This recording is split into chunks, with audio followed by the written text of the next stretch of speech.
Today we have, today we have co-chair Vikar from Tsinghua and Cambridge, who will talk about moduli of algebraic varieties. Please go ahead. Okay, thank you. First, let me say thank you very much for the invitation and for the introduction. It's nice to be here today, and probably some of my teachers are here, possibly. Okay, so I'm going to talk about moduli of algebraic varieties. This is algebraic geometry. So algebraic varieties, they are the main objects in algebraic geometry. I will start with some very general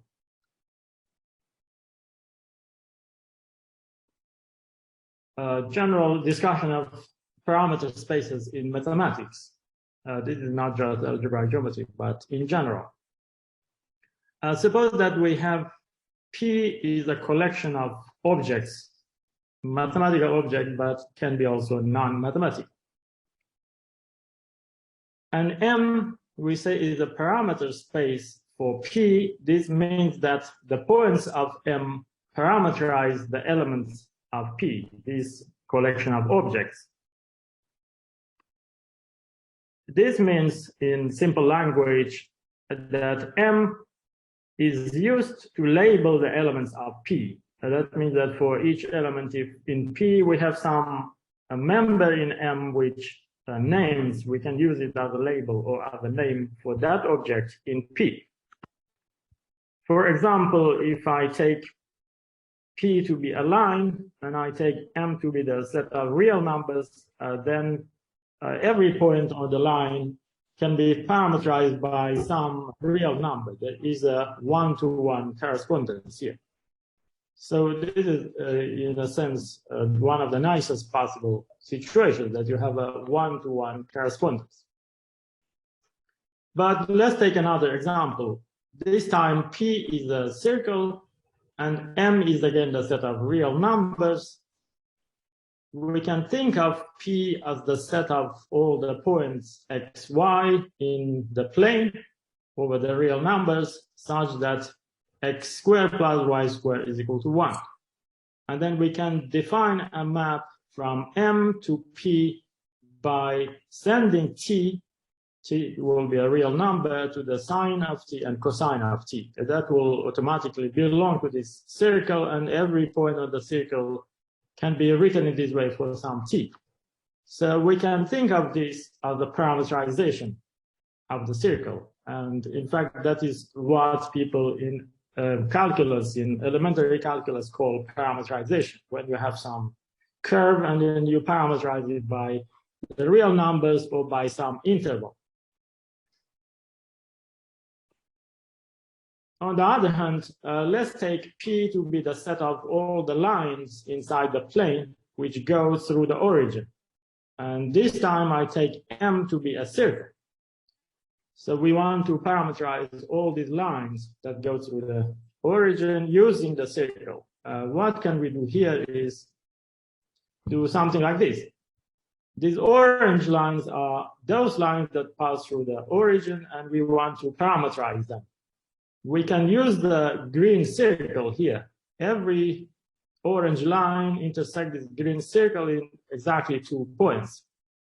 And we can use those 2 points, each of those 2 points, to parameterize or to label this line. So the circle then will give us a parameterization, not in a one-to-one way, but in a like 2-to-1 way, to parameterize all these lines. This is a nice, cute example, but it is important for algebraic geometry because we do something more general in every dimension, which looks like this, similar to this.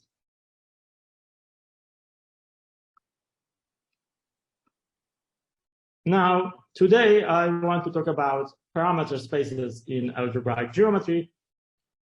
And this time we take collections of algebraic varieties and we want to parameterize this collection. First, remember that algebraic geometry is basically the study of geometric spaces that are defined by systems of polynomial equations over some field, for example, over the complex numbers. Now, if I take P, my collection, to be all the lines inside C to the power n plus 1 that go through the origin. This is similar to the previous example, but we are now working over the complex number field, not the real number field. But the setup is similar. Then I can use M to be this space, which is the n-dimensional projective space. As a space, it is defined as the set of all the points with n plus 1 coordinates, where we have a0 to an. All the ai's are these are complex numbers, and at least one of them should be non-zero. So the points in this space, their coordinates are not unique, not like the usual spaces, affine spaces. Here, the coordinates are determined up to multiplying with a number. In other words, if I have a0 to an, this gives me the same point as if I multiply every coordinate by one non-zero complex number. So the coordinates are not unique. They are determined up to multiplication by some non-zero number. In any case, this gives you a well-defined space, and it is called a projective space of dimension n, and its points parameterize exactly all the lines that go through the origin in the n plus 1 dimensional space, which is the affine space, not the projective space. So the projective space is one of the main, it's like the universe of algebraic geometry. It's where almost everything happens inside these projective spaces. Okay, let's now look at a different kind of example. This time I work inside the two-dimensional projective space, P2, and I take the set of all the lines inside this two-dimensional space. So in P2, there is no origin, there is no points like in the affine spaces. So I take all the lines everywhere, not just those passing through some point. Now, in the projective setting, every line is determined by a linear equation of the following form: ax plus by plus cz, where x, y, and z, these are coordinate variables on the projective space. Although we are working inside the two-dimensional space, but because this is projective, we have three variables, not just two. So I look at all these lines, everyone is given by a linear equation, and this line is determined by the coefficients of this equation, which are a, b, and c, but not in a unique way. If I multiply this equation by any non-zero number, I get the same line. The line will not change, although the equation changes a little bit. So this means that the set of all these lines are parameterized by M, where M here is also a two-dimensional projective space, but a different copy. So we first look at P2 and all the lines there, and then we say that they are parameterized by a different universe, different P2, where the coefficients of these equations come from. So the nice thing about this example is that the parameter space itself is a projective space, not just a random set. We can look at some more examples. If I look at now conics inside P2, conics are curves that are defined by degree 2, like circles and ellipses and parabola, this kind of thing that we see in high school. But when you work over in the projective space, circles and ellipses, they are actually the same thing. They are not different. In algebraic geometry, they are the same object, they are isomorphic. Anyway, every conic is given by a degree 2 homogeneous equation of this form. So this you can take as the definition of a conic. And this equation now has 6 coefficients. In the degree 1 case, we had 3 coefficients, but now we have 6 coefficients, and the equation, the conic itself is determined by this equation, but up to multiplication by some non-zero number. If I multiply the equation by any non-zero complex number, the conic will not change, but the equation itself changed. So I can say that all these conics can be parameterized by 5-dimensional projective space by the coefficients here, but up to this multiplication. So although I have 6 coefficients, but because of this multiplication process, then I have a 5-dimensional projective space. So again, the parameter space here, so you have like a one-to-one correspondence here. Every conic is exactly given by some point in this projective space. And every point in this projective space gives you one conic. So again, it's one of those very nice situations. But there are different kind of conics. You can have a smooth one, which look like a circle, but you can also have like a 2 lines intersecting. This is also a conic by our definition. But another possibility is to have a double line.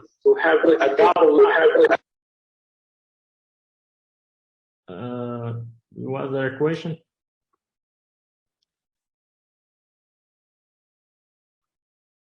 Anyway, I didn't catch the question. So we also have the possibility of a double line. For example, if B, C, D, E, and F, if they are all 0, but only A remains, then the equation is x squared. And in this case, this gives you a line, but with multiplicity 2. So we call that a double line.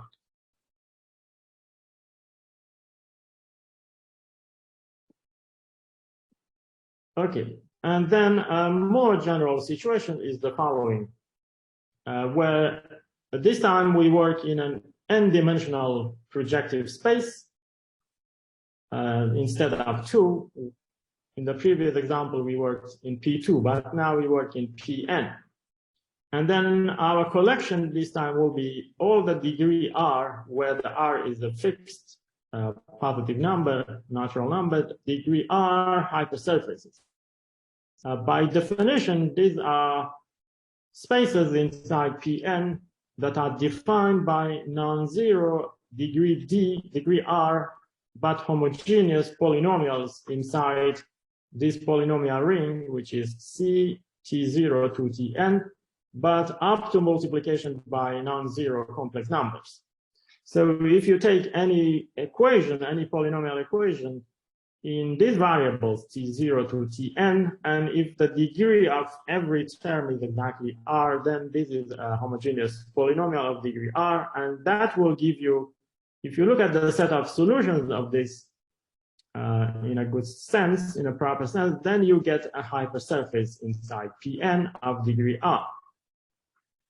And this time, to parameterize these equations, we can do the same thing as before. Just look at the coefficient of this equation. All the coefficients will give you determine the equations, so they can be parameterized by points in some projective space. And to determine the dimension of this projective space, you just need to know how many monomials you have of degree exactly R. For example, when n was 2 and r was 2, in that case, we have 6 coefficients.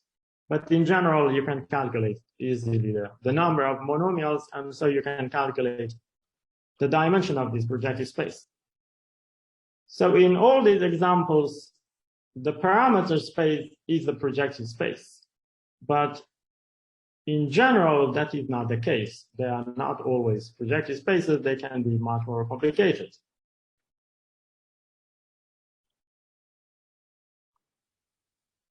Okay.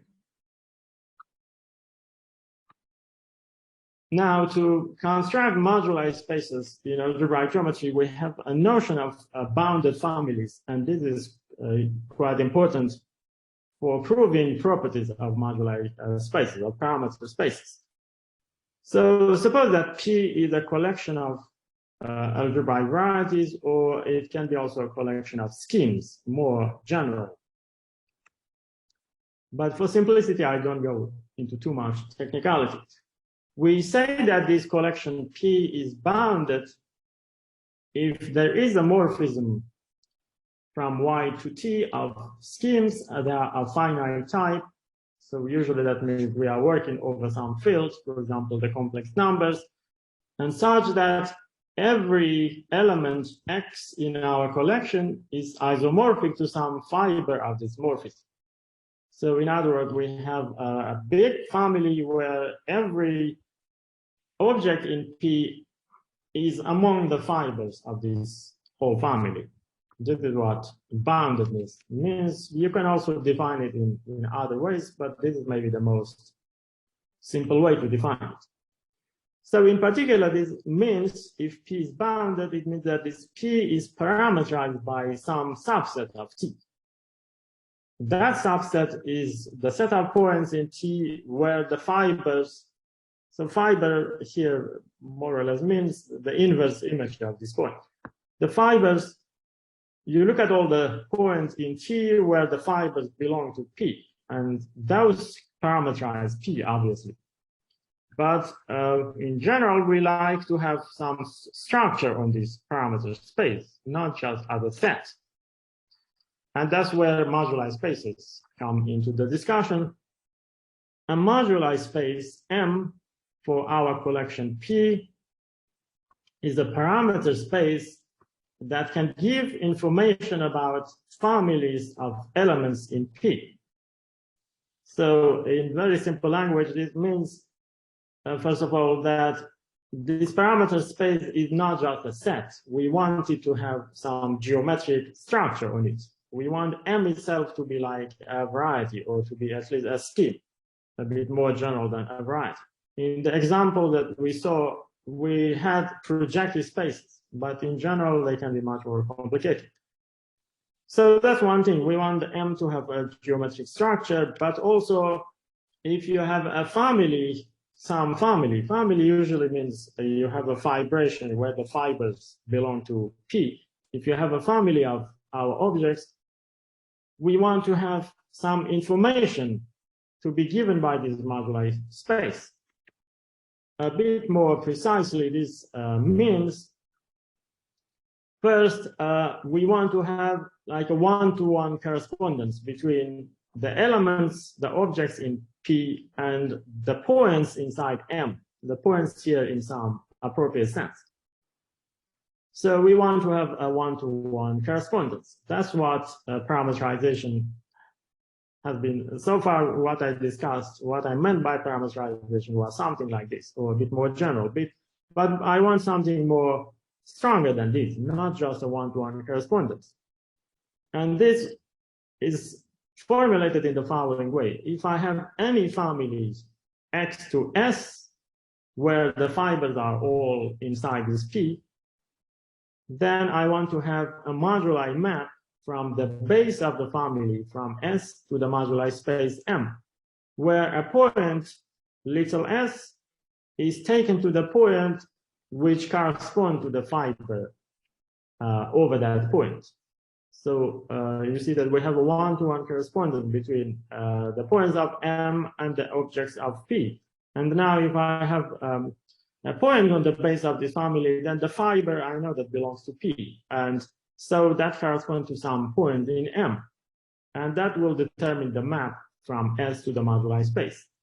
And this map should not be just a set theoretic map, but it should be a map which is algebraic geometry, meaning that it should be a morphism.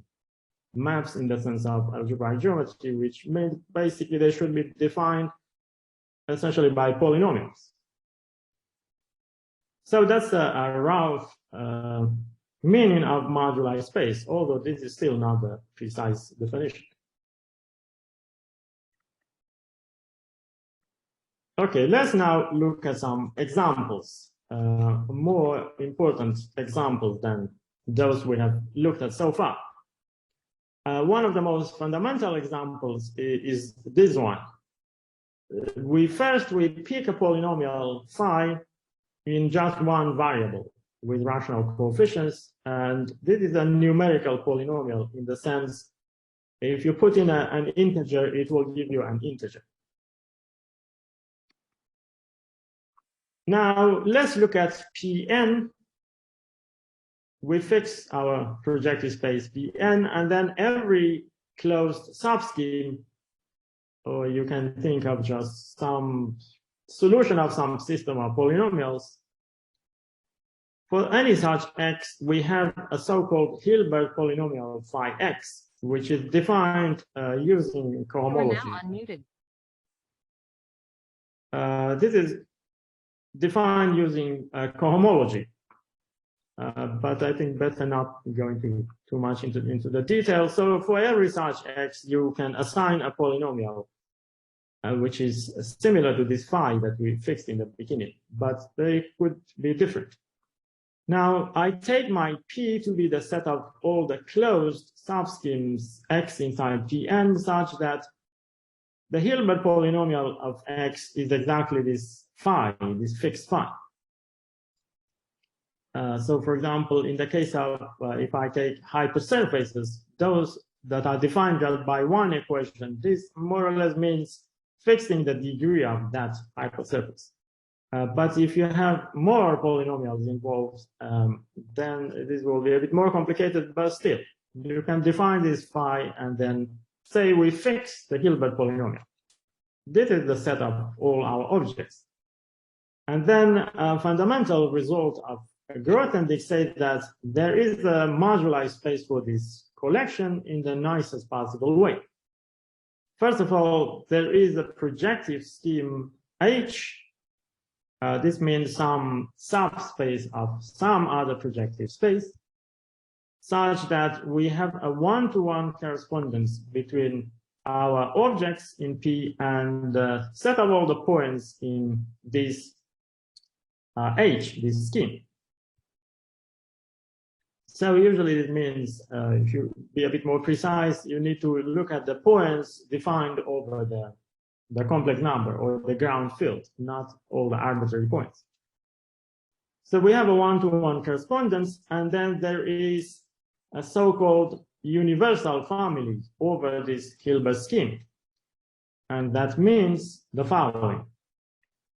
It means that if I have any other space and this scheme S, and if I have, basically, if I have any family over some space S, here you need to make it precise what you mean by family. And this is how it is defined. In this case, you look at the product of Pn with S, and then you look at closed subschemes which are flat over the base, and so that the fibers have exactly the same Hilbert polynomial as phi. But roughly speaking, this just means a family, a fibration where the fibers belong to this collection P. So if you have any such family, then there is a map from the base of the family S to the Hilbert scheme, to this projective scheme H, such that our family over S is just a pullback of the universal family by this map. So this is saying essentially that there is a big, very big family over some scheme H, over some space, such that any family that you construct out of this P, it is always coming from this big family. There is nothing new. Everything can be derived from this universal family. But in general, this is not the case. So this is a very special situation, but still quite general. And this H is called the Hilbert scheme for the moduli space of this collection P, and is called a fine moduli space because of this universal family here.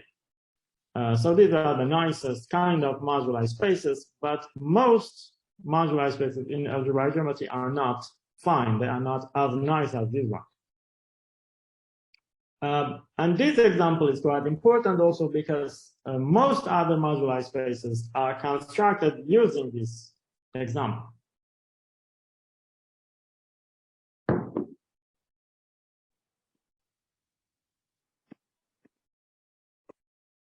Okay. Now let me look at some other examples.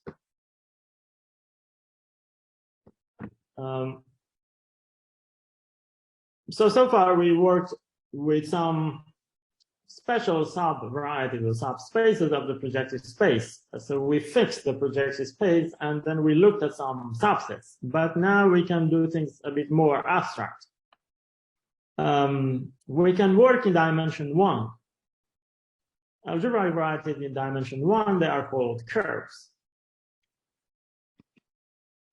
And let's just look at smooth curves for the moment. Smooth curves over the complex numbers, they are just compact Riemann surfaces with the projective one.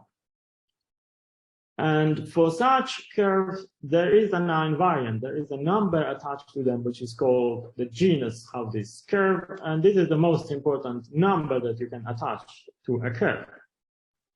This kind of numbers can be read from the topology of this curve. So if we, let's say, work over the complex numbers, then curves are one-dimensional over the complex numbers. But when you look at them as manifold over the real numbers, they become two-dimensional. So they are surfaces, not curves. It depends how you look at them. And the shape of this kind of curves or surfaces, they just look like this, as in this picture, where you can have any number of holes. You can either have no hole at all. In this case, you just have a ball. And this is called a Riemann sphere. It's just a sphere, and the genus is 0 because there is no hole. Or you can have genus 1 where there is one hole, and what you have is just like a tube, like a donut. But you can have genus 2, 3, or any positive natural number. You can construct examples of any number of holes. So the genus then basically is a topological invariant. It just depends on the topology of the surface, not really on the algebraic geometric structure. But for the genus 0 case, there is only one curve that gives you this sphere. But for genus 1, for example, there are infinitely many different curves. They topologically all look the same, but geometrically they are not the same. They are different. And these are called elliptic curves. Anyway, so for dimension 1, genus is the most important thing that you can look. So now let's fix a number g, a non-negative integer, and then we look at curves with this fixed genus. So our collection this time will be all the smooth projective curves of genus exactly G, and we look at them up to isomorphism. That means if two curves are isomorphic, we count them as one. This is different from what we did before. In the example before, for example, when I tried to parameterize all the lines inside some projective space, these lines are, in an abstract sense, they are actually isomorphic. They are the same space, but they sit in different places inside the projective space, so we count them as different things. But here we are doing something a bit different. Here, if we have two lines, then we count them as just the same thing. They are not different. So we are looking in a different way. We are parameterizing things in a different way. So it is important to know how you formulate your problem. Anyway, a long time ago, in the 19th century, Riemann showed that there is a moduli space Mg for this collection Pg. So what he showed is basically that there is an algebraic variety. In this case, Mg will be just a variety, not a scheme, such that the points of this variety are in one-to-one correspondence with this Pg here. So every point exactly corresponds to one curve of genus G. As an example, if we take 0, genus 0, then M0 is just 1 point, because there is only one curve of genus 0, which is just P1. And that is the sphere. The Riemann sphere is the only curve of genus 0.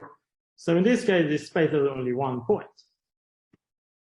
But if I look at genus 1, then there are infinitely many curves of genus 1. There are many more than genus 0. And in this case, M1 happens to be just A1. And A1 means the one-dimensional affine space, which you can think of as simply the complex numbers. Just a set of complex numbers, they parameterize all the elliptic curves. So for every elliptic curve, you have exactly one complex number, and that number determines precisely that elliptic curve. And these are called, this number is called the J invariant. So that will give you the one-to-one correspondence. But if you increase the genus, then there will be more curves, you will get a larger space and so on. But here, another important aspect of moduli spaces in mathematics in general is about compactness. So these moduli spaces of Riemann, they are not compact, except in genus 0 case, which is trivial. But in genus 1 and more, the spaces are just some varieties, but they are not compact varieties. We like to have a compact moduli space because then you can study it much better than a non-compact one. And more or less like 100 years after Riemann, Deligne and Mumford, they show that if the genus is at least 2, then you can compactify this moduli space in a meaningful way. You can always compactify if you just not care about anything. You can just, this MG is the variety inside, it sits inside some projective space, you can just compactify it in an arbitrary way. But that's not what we want, because that just doesn't mean anything. This result of Deligne and Mumford say that you can do this compactification in a meaningful way, meaning, and this means that the points that you add, they also parameterize some objects, some geometric spaces. In fact, they parameterize the so-called stable curves.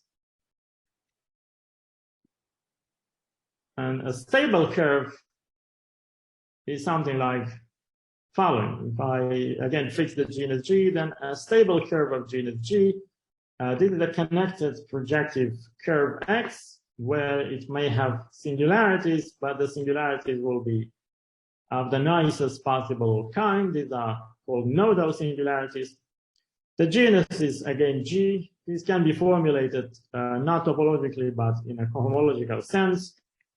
And also, finally, the canonical bundle of this curve is ample. You can interpret this in a different way by looking at the normalization of this curve. You can remove the singularities, and then there will be some basically combinatorial conditions to tell you that you have some positivity, which means that this K is ample.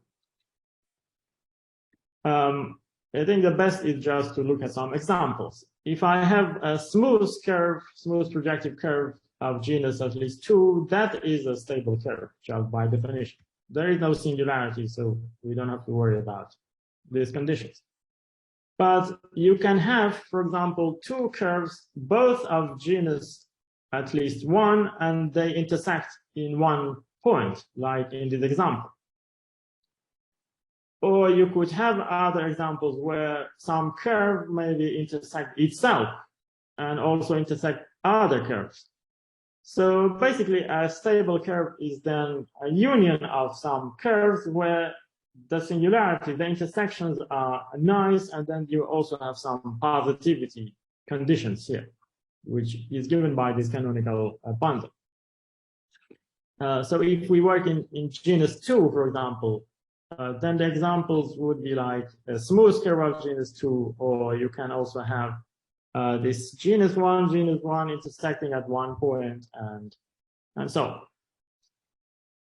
So what Deligne and Mumford showed that if you also consider these singular stable curves, then the moduli space that you get is a compact moduli space. It's larger than Riemann's moduli space, but the point that you add to make it compact they also mean something. They have some meaning in algebraic geometry. But anyway, these moduli spaces, both MG and also the compactification, they are so-called coarse moduli spaces. They are not fine, like in the Hilbert scheme example, in the sense that there is no universal family, but still you have very nice moduli properties. Okay, that's the story in dimension 1. Maybe here I can just pause a little and see if there are some questions. So in the chat, it seems there is no question in the chat. Is there any question?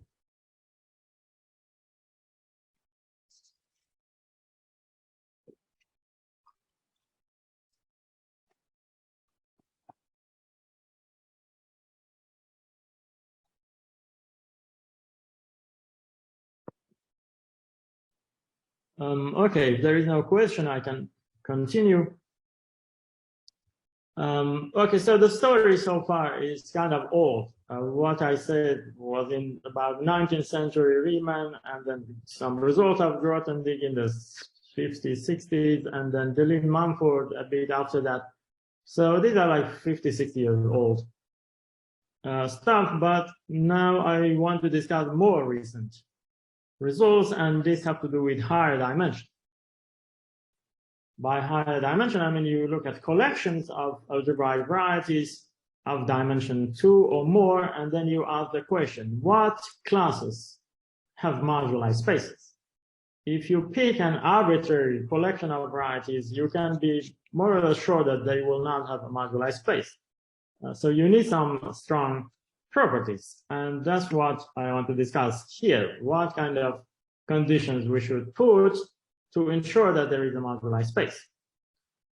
Well, experience over the last 2 centuries shows that you must have some strong geometric properties. Sorry, Coach. There is a question in the chat box. Maybe you can see it. Okay. Question: whenever you compactify a moduli space, what are the nature of the points you add in the compactification process relative to the usual point of the moduli space? Yeah, so this more is, I don't know, not quite a question, but maybe like a remark. It depends on the situation. It depends on the objects that you compactify. If you have a collection, you have a moduli space, and then you decide to compactify it, then how to compactify depends on this moduli space. So one method that works in one scenario may not work in another scenario. There are different techniques for compactifying moduli spaces. So today I'm going to talk about one of these techniques that has been quite successful in recent years, but there are other techniques also that you can, sometimes people compactify spaces, they actually don't have meaning. It's just that the compactification itself looks nice. For example, there are like toroidal compactification and so on. Although you may not have a meaning for the points you add, but at least you say, well, the compactification looks nice. For example, it has nice singularities. But in today's story, we really want to add points to the space with some meaning. So there is no universal answer to the question. It just depends what kind of objects collection you are working with. But for moduli of algebraic varieties, today I'm talking about a technique that has been quite working quite well. Okay, so suppose that W is a smooth projective variety, then standard conjectures in birational geometry. So this is essentially the field that I have done most of my work. These conjectures imply that we have the following picture. That if I start with any W, which is smooth and projective, then there is a transformation. And this is usually called MMP, or the minimal model program. It transforms this W into another space X, which may have some singularities, but these singularities are not too bad. So we get some X together with some map to some other space Z, where there are two possibilities. Either this X that we get is a so-called a good minimal model, and this means that the canonical bundle of this K, of this X, is semi-ample. It means that there is this map X to Z where this K is essentially the pullback of some positive like bundle, positive or ample divisor on the base. So this canonical bundle itself, this is defined in terms of differential forms. So canonical bundle is basically a differential geometric object. You can derive it, for example, from the sheaf of differential forms, or you can also define it using tangent spaces and so on. So this is one case where you have some positivity, but there is another case which is quite different, and here you have negativity, a so-called Mori-Fano vibration, where along the fibers, your canonical bundle will be negative. So either you get some negativity or you have like non-negativity. There are these two cases, and to prove that there is such a thing is extremely difficult. People have tried for 40, 50 years, and we can do some of many things, but not in full generality. So this is a very strong statement, that you can start with something arbitrary and turn it into something which has some very nice structure.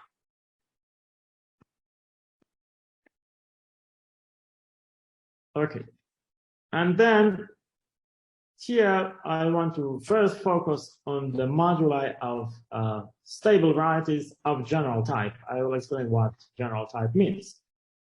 So until quite recently, until the last 6-7 years, moduli theory was basically limited to dimension 2 and some very special cases in higher dimension. In the dimension 3 and 4 and so on, there wasn't really much known. But it is now more or less complete. It is basically complete in every dimension when you look at varieties of general type. And what this means, let's fix a natural number D and a positive number, rational number V. D will be dimension, V will be a volume. I explain a little bit what this means. Let's look at the class, the collection of all the varieties, the so-called stable varieties of general type. These are projective varieties X. They are of fixed dimension D. So it's natural in moduli, always fix the dimension. This is quite natural. The singularities are nice in a technical sense. They are low canonical, but if you're not familiar with these things, we just better ignore. So there are some reasonable singularities. The canonical bundle of this X is ample, is positive in a very strong sense, and the volume of this bundle is exactly V. And the volume can be defined in different ways. The easiest way is to look at the top intersection number in the sense of intersection theory, and that gives you the value. You can also define it in the sense of looking at all the multiples of K, how many sections they have, and so on. But this is, I think, the easiest way. In dimension 1, for example, this just means the degree of this K is fixed. But in higher dimension, we have the volume instead of the degree. So this volume basically replaces the genus. In dimension 1, we looked at genus. That was the main invariant. In higher dimension is the volume, not the genus. Okay, so we have all these varieties, fixed dimension and fixed volume, and this is a very large class. It's not so small, but still it is not extremely big. Still, it is manageable. Here there are some examples which I will just skip. Now, an important result about 10 years ago of Haken, McKernan, and Chu say that this class that I just defined is a bounded class. This means that it can be parameterized by some space, some scheme which has finite time. But this is just a parameterization statement. It's not a moduli statement. And then work of many people in the last 40 years, in particular Kolar, Alexiev, Vivek, and many other people, if you put all this work together, then it shows that this class has a moduli space. And moreover, we can compactify this moduli space in a meaningful way, similar to the case of curves. In the case of curves, we added some singular curves which are stable. In higher dimension, you can also define stable varieties. They are in some sense similar to stable curves, but of course much more complicated. And if you take all of them at the same time with fixed dimension and fixed volume, this gives you a compact moduli space. So general type here just essentially means this positivity here, that the K is ample. But this is not the only case. There are many other varieties for which K is not ample. Okay, and another case is, so maybe I go back to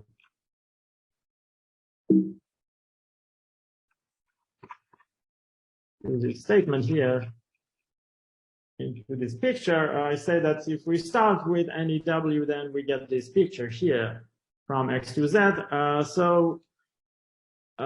Let's just ignore the final case. And if we look at the minimal model case, then there are many possibilities. Here, you could have X and Z. X to Z could be just an isomorphism. That's basically the general type case.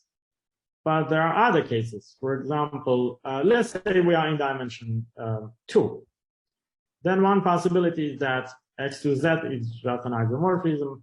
Another possibility is that X to Z is a fibration where the fibers are curves and the base is also a curve. And still another possibility is that X to Z is a constant map where Z is a point. So depending on what the dimension of Z is, you get different cases.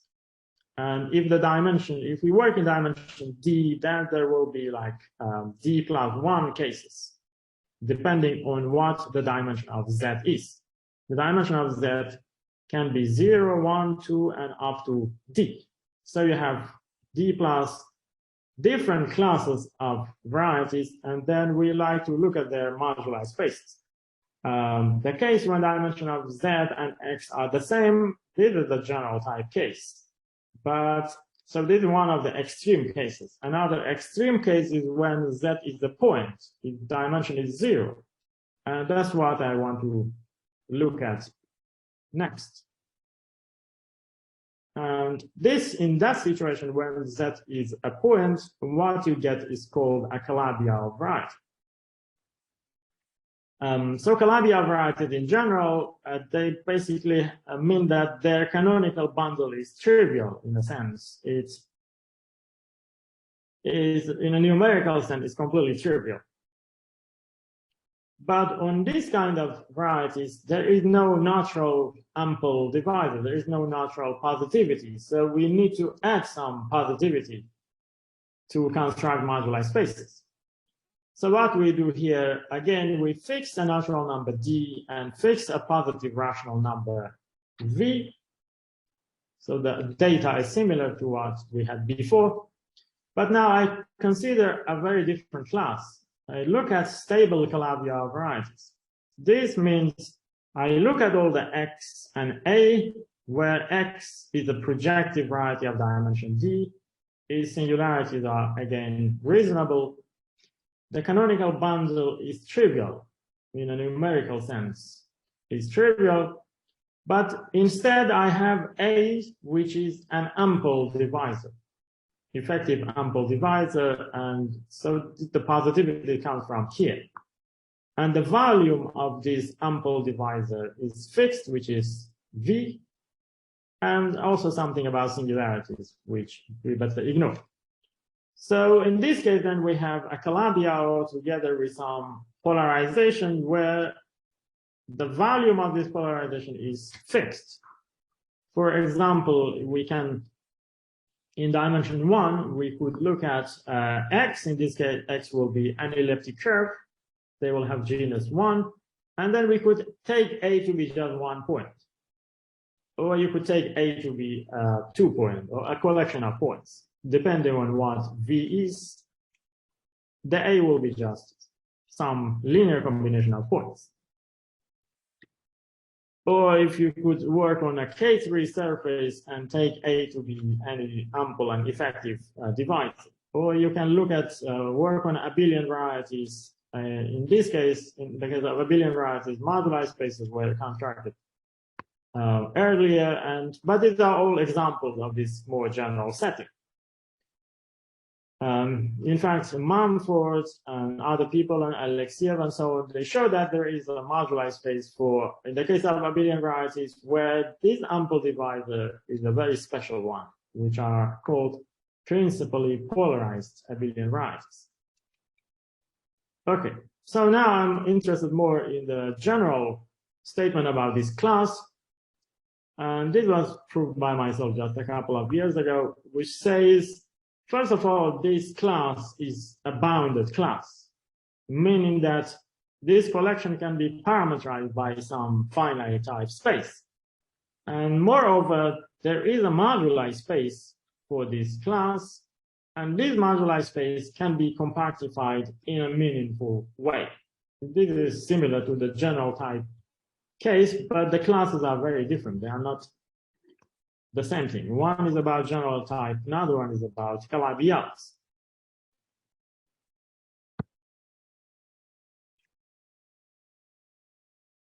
Okay, and then you could ask, what about other cases?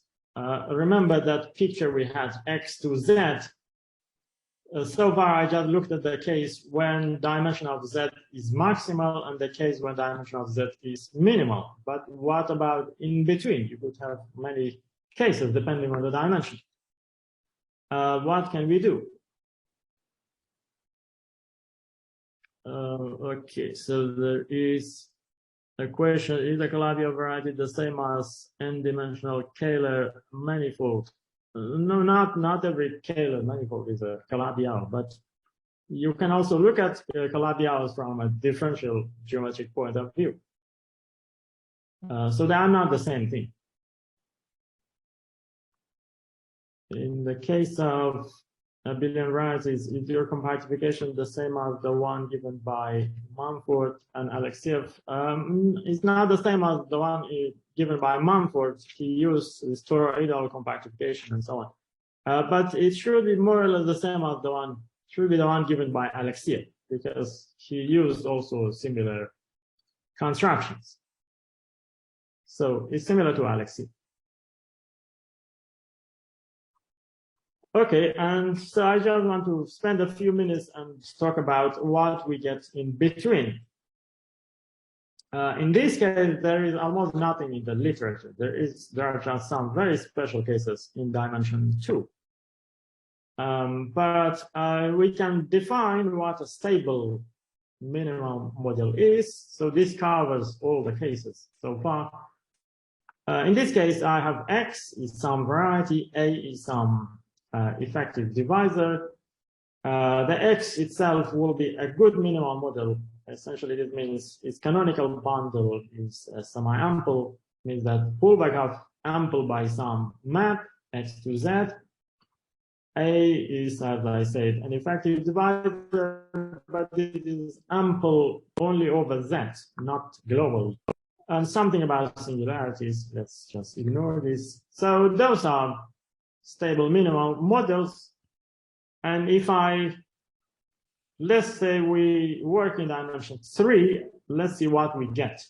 If we look at stable minimal models of dimension 3, one possibility is if A is equal to 0, in this case, X is just a stable variety of a general type. is in the first class that we discussed. But if X is the Calabi-Yau, so this means the dimension of Z is 0, then this is just a stable Calabi-Yau as I defined a few minutes ago. But there are other cases. We can have X to Z an elliptic fibration, where the base Z will be a surface, and then this A will be ample over Z. For example, this A could be like a section of this fibration. But another possibility is when Z has dimension 1. In that case, X to Z is the fibration where the fibers, most of them are like K3 surfaces or abelian surfaces or similar things. So in dimension 3, then there are these 4 basically quite different classes that we can get. And what I want to say is that in each case, we can construct moduli spaces. But this time, because the situation is more complicated, we need to put in more data than before. Before, we just fixed D and V, but now we also need a polynomial. Otherwise, you just don't get the kind of moduli space we are interested in.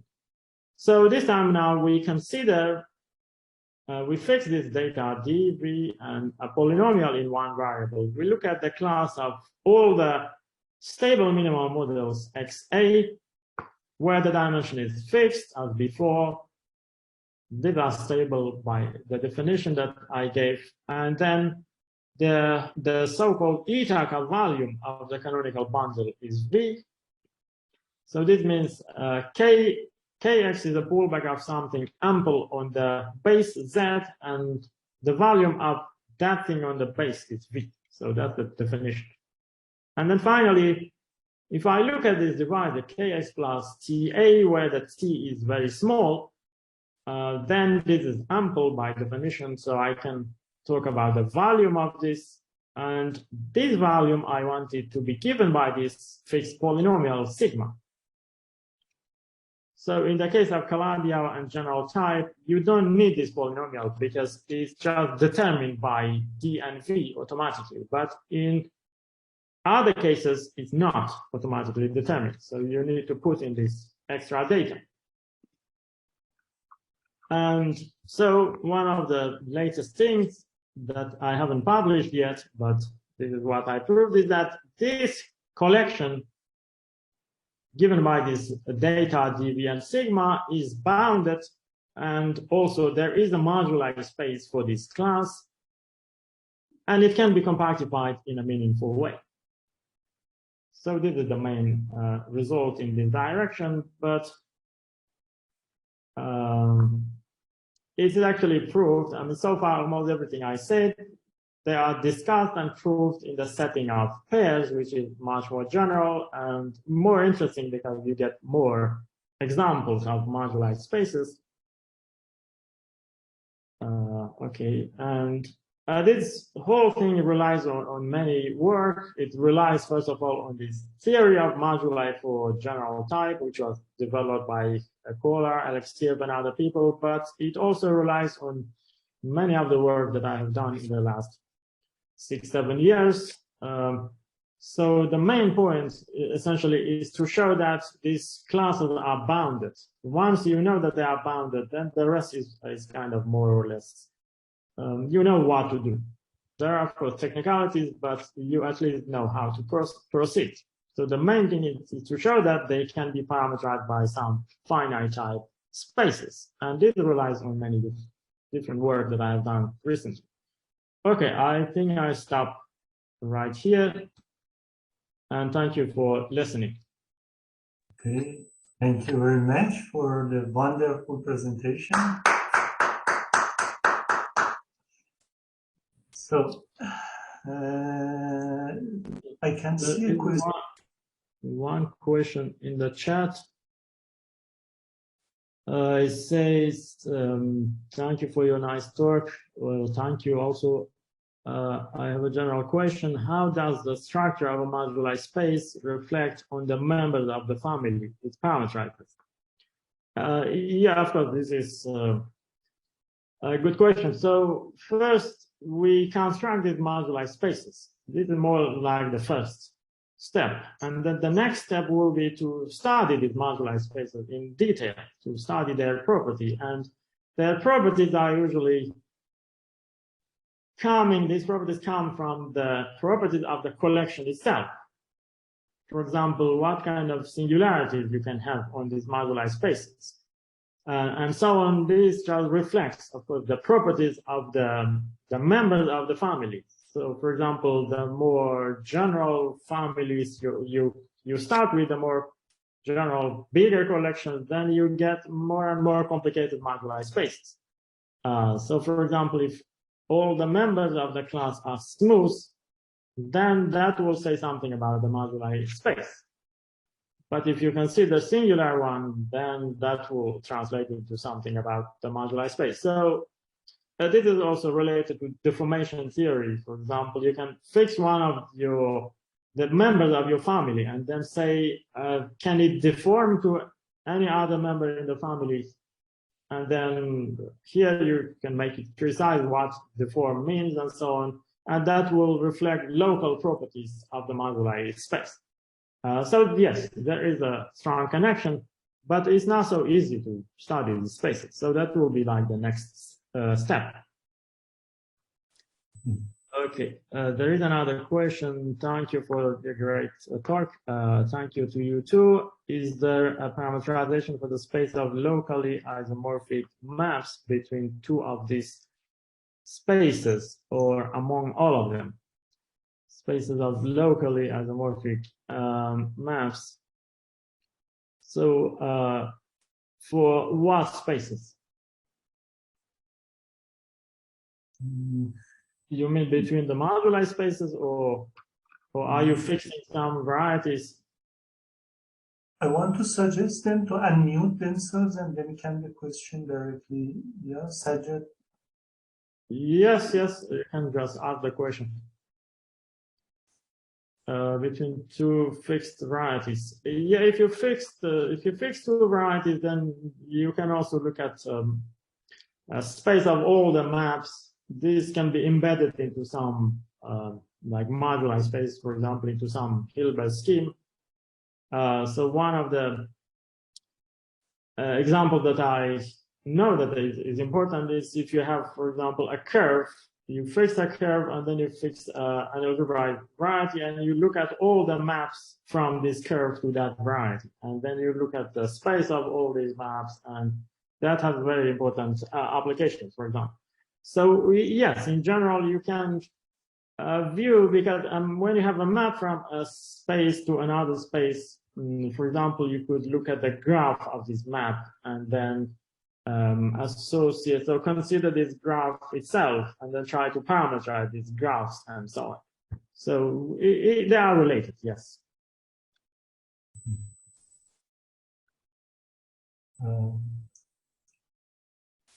Can I also ask a question? Yes, sure. So thank you very much for your talk. Can you give a little more details about the compactifications? So you mentioned meaningful compactifications for all of these cases you have. But can you say a few words about the compactifications? So what are the boundaries, for example? Yes, so this is similar to the case of dimension 1, where we added this stable curves. So fortunately, I have one last page, which actually is related to what you asked, limits of these varieties. So if we just look at varieties, then I already defined this thing. And then the question is, what are the limits? What we have to add? And this is what I discuss in this page here. We can define spaces that are similar to stable curves. Stable curves, they can have different components, but they intersect in a nice way. You can define this also in higher dimension. And its definition is like this. It's more technical. What we get, these are called semi-locanonical varieties. And if you want, the precise definition is like this. They are reduced pure dimensional quasi, let's say, projective spaces, projective schemes, that they satisfy the following conditions. They satisfy S2. S2 here is the so-called SIR condition 2. And so it's satisfied this condition everywhere, but in codimension 1, the singularities are nodal. Nodal is just like two planes, like two curves that intersect transversally, or in any dimension you can formulate something similar. It's like two planes inside some projective space intersecting each other. They intersect in the nicest possible way. So we want to have codimension 1 singularities of this type, but higher codimension singularities can be much more complicated. The canonical bundle is Q-Cartier, meaning some multiply the Cartier divisor. And finally, if you normalize this scheme X, so this will separate into several components usually. And then there is a so-called conductor of this normalization, which is given by this one codimension 1 singularities. And then on the normalization, you get not only of the variety, but together with this conductor, that becomes a pair. And if the singularities are nice in the sense of being low canonical, then this is what you get, a semi-low canonical variety. And also, if you assume that the canonical bundle is ample, then you get a stable variety. So the limits will be of these four. All right, thank you very much.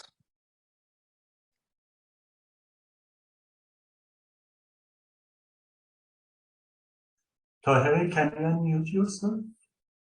Yes, can you hear me? Yes. Yes, yes. Okay, first of all, I would like to thank you for your nice talk. I have a question about the modular theory of stable pairs. I think in your paper, you prove the existence of a modular space for only polarized Calabi-Yau varieties and polarized Fano pairs.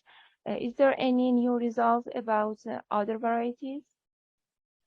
Well, the new result is basically this, what I said here, this the last result, that there is a moduli for these classes. So here I look at all the stable, you can take pairs also, it doesn't have to be just a variety, work in the same way.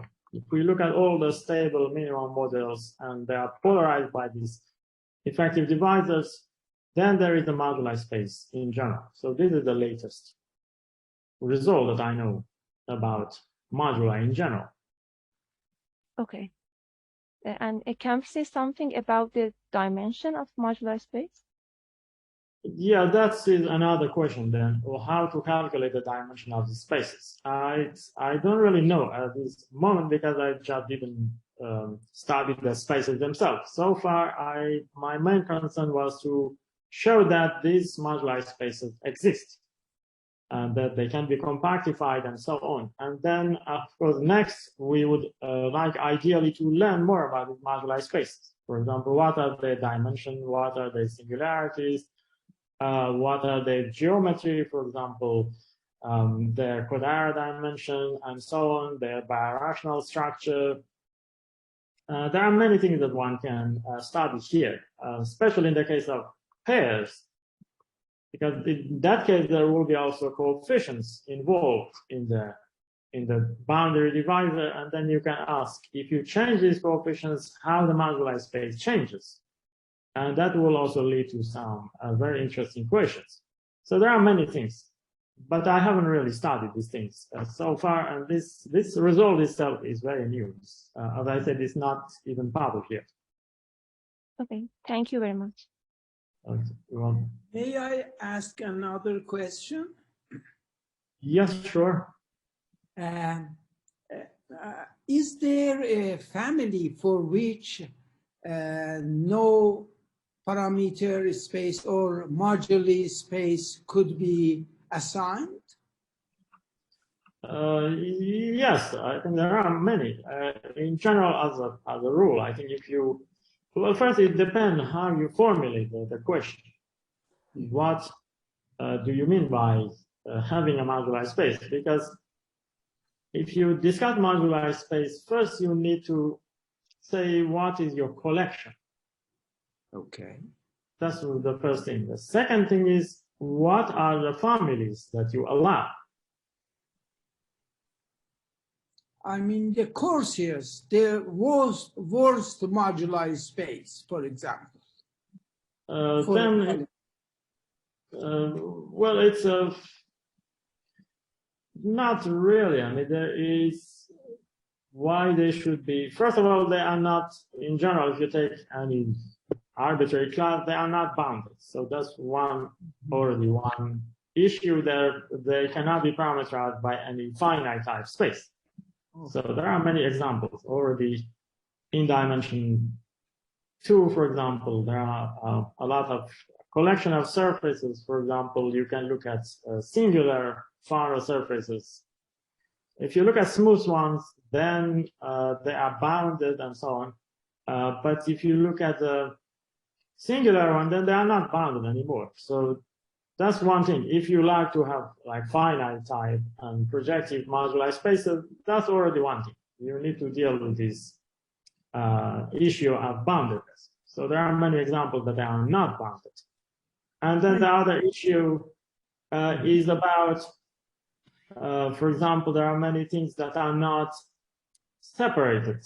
So I have to be a bit more technical here. If you want to have like a projective moduli space, then by definition, a projective moduli space is separated. So yeah, if you translate that into families, essentially that means that if you have a family given over some, let's say you have a family over the complex numbers, but with 1 point removed.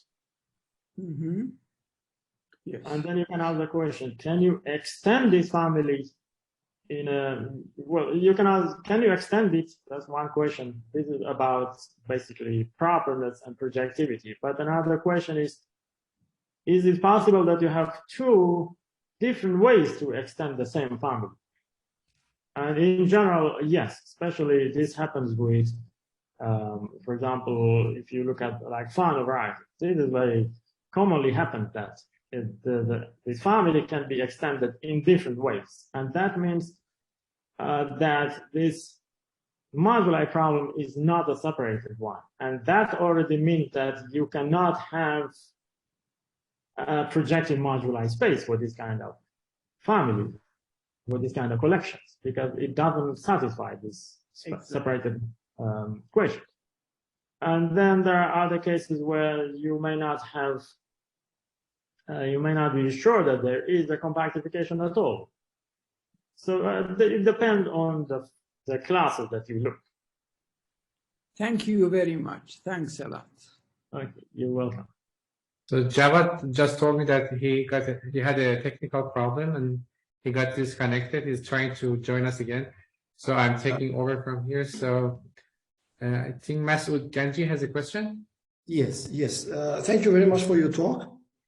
I really enjoyed that, but I didn't get too much. But I had just two general questions. First of all, I'm more interested in any relation between what you are doing and between this and also complex or CR geometry. If there is any relation between these two, actually, I'm more interested in that. If you can give us some advice. What kind of geometry? Complex? So a Kähler geometry, Sasaki geometry, or yeah, because this Calabi-Yau manifolds actually, or varieties actually ring a bell that there might be a relation between these two geometries. If you have any idea or there are connections. So for example, one problem in Kähler geometry is that if you have a Kähler manifold, is there some kind of metric with a very strong property? These are called usually Kähler-Einstein. Kähler-Einstein, yes, of course. Yes. So in the case of Calabi-Yaus and the case of general type, they these metrics exist. So they were proved by Yao and other people. Yes, yeah. But in the case of Fano varieties, they don't always exist. Mhm. Then there was a question for a long time, when such metrics exist. Can you formulate it in terms of some algebraic geometric properties? And over a long time, people figured out that in fact there is some algebraic geometric condition, and finally it was proved by Donaldson and some of his collaborators. So So by metric you mean, sorry, but by metric you mean a Riemannian metric on Fano varieties? Yeah, there is a metric. So you have a metric. It's a Kähler-Einstein metric. Of course, yes, yeah. And then this, the question is, do you have such a metric on a Fano variety or not? Mm-hmm. And the answer is, in general, is no. No, in general, no. But In general.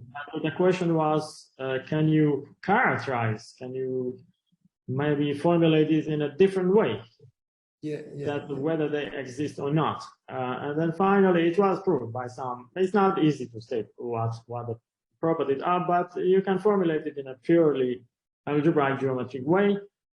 Mm-hmm. And then it is also related to this modular discussion, because one of the reasons that people are interested in this story is that you like to, for example, construct a moduli space for Fano varieties. If you consider Fano varieties in general, then this is usually a complicated problem. As I try to explain, in general, moduli spaces don't exist unless you have a good right formulation of the moduli problem. And one of the possible formulations is to look at only at those Fanos which have the Kähler-Einstein metric. And then people show that in that case, that there is a moduli space, that they behave well. Some of these issues, like the separatedness that I discussed, that they disappear in this situation. That's very interesting. That's very interesting. And the second question was, in your talk, you always refer to the work by Kolář. Do you mean Martin Kolář from Masaryk University, or are you referring to somebody else?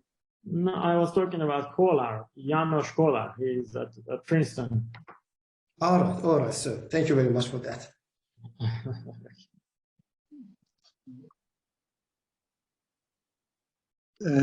Co-chair, sorry, there was a problem at University of Isfahan, and Jawad is disconnected. No, now I'm connected. Sorry. Oh, you are? Okay. Yes. Okay, he came back. You're back. Okay.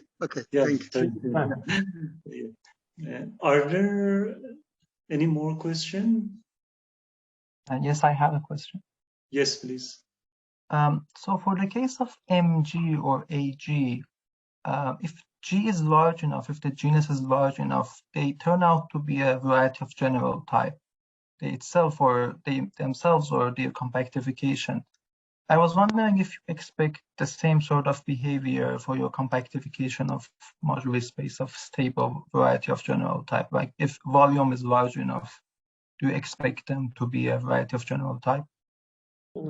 It's quite possible. Yes, I mean, I cannot say for sure, but it's quite possible, especially if you just look at not pairs, but just varieties, and if the volume is very large.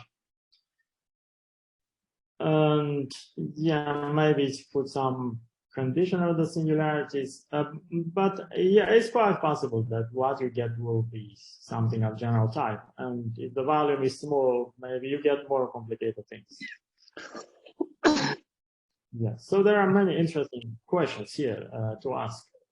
As I said, the first step was to show that there is a moduli space, otherwise what you want to prove.